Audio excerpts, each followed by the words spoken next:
Les empathes attirent souvent les narcissiques, et cette dynamique peut devenir toxique. En raison de leur capacité à ressentir les émotions des autres, les empathes sont vulnérables. Les narcissiques repèrent cette qualité et l'exploitent pour nourrir leur ego, sans jamais rendre en retour. Ils cherchent des personnes à utiliser pour leurs besoins émotionnels, et souvent c'est l'empathique qui tombe dans ce piège. Le narcissique, dans sa quête d'admiration, se nourrit des émotions positives des autres, tandis que l'empathique se trouve épuisé, frustré, pris dans une relation déséquilibrée.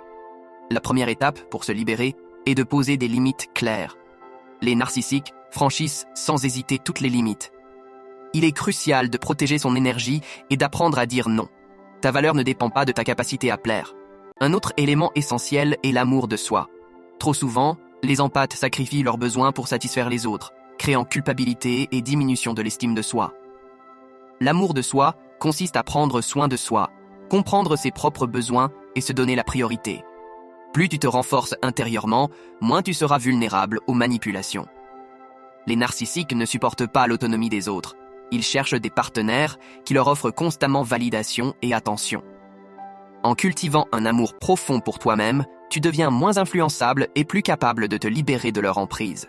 Il est aussi important de t'entourer de personnes positives et soutenantes. Créer un réseau de relations saines est crucial pour éviter les relations toxiques.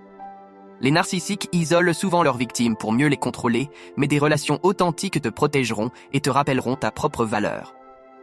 Les narcissiques utilisent souvent des tactiques comme le love bombing pour séduire et manipuler.